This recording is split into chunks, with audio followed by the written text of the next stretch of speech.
मुझे इस बात से नहीं, मुझे आप सुनिए मुगलों को लेकर आप दोनों ने अपनी अपनी बातें रख ली। एक तो मुगल मैं ये कह रही हूँ जो आक्रांता है उसे आक्रांता कहने में दिक्कत क्या है तस्लीम रहमानी साहब?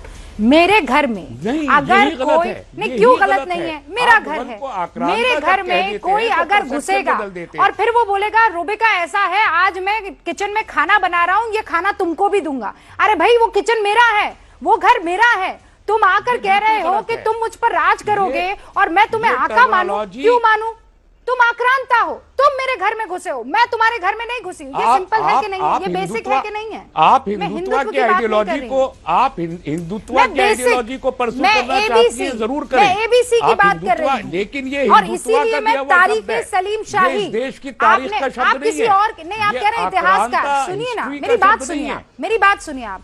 मैं कह रही हूँ किसी और इतिहासकार की बात मत कीजिए, जहांगीर की बात कीजिए। आप लोग कहते हैं कि सभ्यता उन्होंने ही सिखाई है, तो फिर ये इतने खूबसूरत मंदिर जिनका जिक्र आज तक नहीं हुआ था, और ये थैंक्स टू ऑल दिस वामपंथी राइटर्स जो ये आइडियोलॉजी लेकर चलते हैं कि हमें उन खूबसूरत मंदिरों, उनके आर्किटेक्ट के बारे में कभी पता नहीं चला है। आप कह रहे हैं इन लोगों ने आकर हमें सिखाया है। इससे पहले हिंदुस्तान कुछ भी नहीं था, इससे पहले संस्कृति कुछ भी नहीं थी।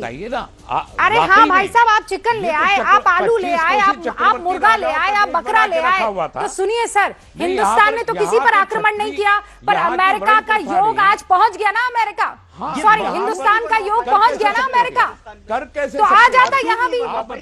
अरे आपकी क्यूजीन जो है, मुगलों के खाने का तरीका आ जाता ना सर। आज सोशल मीडिया है, पहुंचा ना, हिंदुस्तान का योग पहुंचा, बगैर आक्रमण किए अमेरिका पर पहुंचा कि नहीं पहुंचा? तस्लीम रहमानी साहब मुझे बताइए, पहुंचा कि नहीं पहुंचा? ये कहाँ पहुंचा? आप अब बताइए मुझे, अशुबेग क्यों होता था और अशुबेग किसके लिए होता था?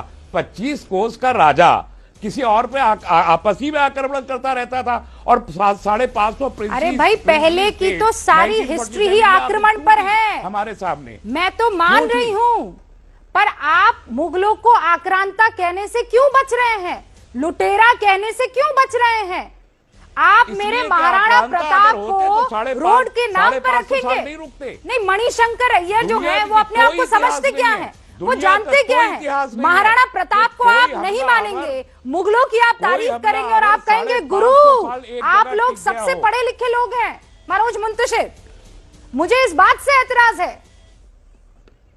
मुझे एक बात बता दीजिए ना, एक मिसाल दे दीजिए पूरी तारीख में कि कोई आक्रांता कहीं आया हो और 550-600 साल वहां टिक के उसने। मैं बताऊं आपको क्यों टिका? पूरी क्योंकि हमारी संस्कृति इतनी महान है। फिर किस बुनियाद पे? हमारा देश इतना महान है, हमारी जमीन इतनी महान है, इसीलिए वो यहाँ से जा नहीं पाए।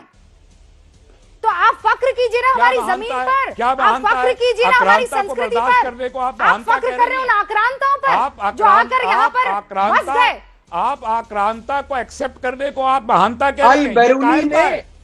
आप अगर किसी को आक्रांता मान लिखा है और उसे आप अपने घर में रुकने का मौका दे रहे हैं, तो ये कायरता है, ये महानता नहीं है। 5-6 लोगों को मार देते थे, या तो वो आक्रांता नहीं थे ये मानिए, या फिर ये मानिए मौका नहीं दिया जाता था। आप कह रहे हैं हमने बस नहीं दिया। मनोज मुंतशिर बात करना चाह रहे हैं, आप सुन लीजिए तस्लीम रहमानी साहब। नहीं, गलत इतिहास है मेरे दोस्त।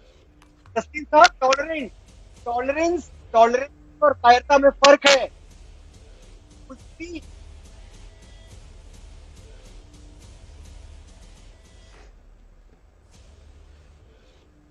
बुज़दिली में और सहिष्णुता में, टॉलरेंस में फर्क है। अल बैरूनी, जिसकी किताब को आप लोग सर माथे से लगाते हैं, अल बैरूनी ने साफ साफ लिखा था कि पूरी दुनिया में जितनी कौमें हैं उसमें हिंदू से ज्यादा टॉलरेंट कौम कोई और नहीं है। ये हर मजहब का सम्मान करते हैं। ये अल बैरूनी ने लिखा था, ये मनोज मुंतशिर ने नहीं लिखा था। एक बात मैं आपको और कहूंगा, कभी ये जो बार बार कहते हैं ना कि इन्होंने तो घर मान लिया अपना, ये तो कहीं गए ही नहीं। सावरकर ने कॉलोनियल पावर माना है मुगलों को, और ये कॉलोनियल पावर थे, खाली इनको कॉलोनियल पावर के तौर पर ट्रीट नहीं किया गया। इनकी जो पूरी की पूरी लॉयल्टीज थी ना, वो फरगाना की तरफ थी जहां से बाबर आया था। इनकी पूरी लॉयल्टीज अरब की तरफ थी, उज्बेकिस्तान की तरफ थी, और अकबर तक के जमाने में इस बात के सबूत मिलते हैं कि बाकायदा यहां का पैसा, यहां का सोना वहां भेजा जाता रहा। और नए जमाने में आइए, और ये बात ध्यान से सुनिए जितने भी लोग बैठे हुए हैं, अल्लामा इकबाल को तो आप पता नहीं क्या समझते हैं और कैसे कैसे उनको आपने उपमान दे रखे हैं। अल्लामा इकबाल का एक शेर आपको मैं पढ़ के सुनाता हूं। हो जाए इशारा अगर शाह खुरासन का, शाह खुरासन, खुरासन वो इलाका है जो ईस्ट इराक और वेस्टर्न अफगानिस्तान के बीच का इलाका है, इसको खुरासन कहते हैं। अल्लामा इकबाल कह रहे हैं कि हो जाए इशारा अगर शाह खुरासन का, सजदा ना करूं हिंद की नापाक जमीन पर। हिंद की जमीन को नापाक बता रहा है ये आदमी अल्लामा इकबाल। और आप मुझे ये बताने वाले हैं कि आपने और आपके मुगलों ने बड़ी मोहब्बत से इस मुल्क की मिट्टी को सराखों से लगाया है। जागिए, और आप नहीं जागेंगे ना, हम जाग चुके हैं। और मतलब ये कतई नहीं है तस्लीम साहब या जो भी मेरे साथ पैनल में लोग बैठे हुए हैं कि हम हिंदुस्तानी कोई एंटी इस्लामिक हैं, बिल्कुल नहीं है। इस देश का कोई हिंदू एंटी इस्लामिक नहीं है, हम एंटी मुगल हैं और हम जिंदगी भर एंटी मुगल रहेंगे। एक बात आप समझ लीजिए, कुछ ट्रबल्ड हिस्ट्री रही है, हमारा पास्ट, हमारा अतीत बहुत मुश्किलों से भरा हुआ रहा है। एक बार उसके बारे में बात कीजिए, उसको अंडर द रग खिसका के कारपेट के नीचे डाल के आप दबा नहीं सकते। हमसे बात कीजिए, हम बात करेंगे जो पुरानी बातें हैं। इसीलिए आपसे रुबिका बार बार कह रही है कि आक्रांता को आक्रांता मानने में शर्मिंदगी कैसी? आपकी कौन सी वफादारियां, कौन सी लॉयल्टी जुड़ी हुई है जो आप अकबर को डकैत नहीं मान सकते, उसको आक्रमणकारी नहीं मान सकते? निजामी इसका जवाब चाहती आप नहीं मानेंगे। तस्लीम साहब, हिंदू मुस्लिम दोस्ती की शुरुआत इस देश में हो मैं नहीं आपको एक सकती। चीज, बस एक चीज करेक्ट कर देना चाहती हूँ। तस्लीम साहब रुकिए ना एक सेकंड। तस्लीम साहब मेरी बात सुनिए। ना ना सुनिए, आप मेरी बात सुनिए। अरे जो आक्रांता है वो आक्रांता है, जो आक्रांता है वो आक्रांता है। प्रॉब्लम ये है कि चूंकि वो मुगल हैं, हम उन्हें आक्रांता कहने से कतरा रहे हैं। अब मुझे ये बताइए, सुनिए तस्लीम साहब, मैं सलमान का शेर सुनाना अच्छा, चाहता हूं। आप भी सुना दीजिए और उसके बाद इकबाल का शेर सुनाना चाहता हूं मैं मुंतशिर साहब को। रूबिका एक सेकंड रुक जाइए, शेर सुन लीजिए। ए आब रूदे गंगा, वो दिन है याद तुझको, उतरा तेरे किनारे जब कारवां हमारा। कारवां को आक्रांता नहीं कहती।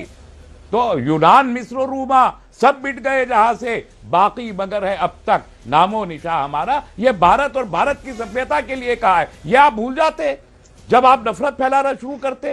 तो आप अगर किसी एक ऐसे शख्स को जो मोहसिन हो, एक सभ्यता का मोहसिन हो, उसको आक्रांता कहेंगे, तो मैं समझता हूं ये बेशर्मी और बेगैरती की बात है और सिर्फ नफरत फैलाने की बात है। आप इस तारीख को बदल नहीं सकते। आगे कहाँ जाना है, ये अहम सवाल है कि हम मिलके आगे कैसे जा सकते हैं। आपके बाप दादाओं को, मुझे, मेरे बाप दादाओं को इस सरजमी से मोहब्बत होनी चाहिए कि इस सरजमी पर अटैक करने वाले आक्रांताओं को?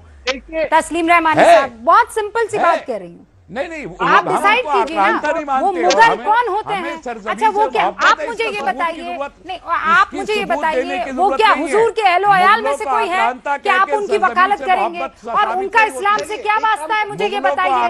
मुगल हैं, मंगोल से आए हैं, इस्लाम फॉलो करते हैं, इसका मतलब ये थोड़ी कि इस्लाम के पैरोकार हो गए। प्रॉब्लम यह है कि इन मुगलों को हम लोग इस्लाम का पैरोकार मानने लगते। क्यों मानने लगे भाई? हम आक्रांता हैं, आप कहिए, और कहिए कि हिंदुस्तान पर आक्रमण किया था। जिसने किया, डेफिनेशन बाय डेफिनेशन वो कौन कहलाएगा? मुझे बस इतना बता दीजिए।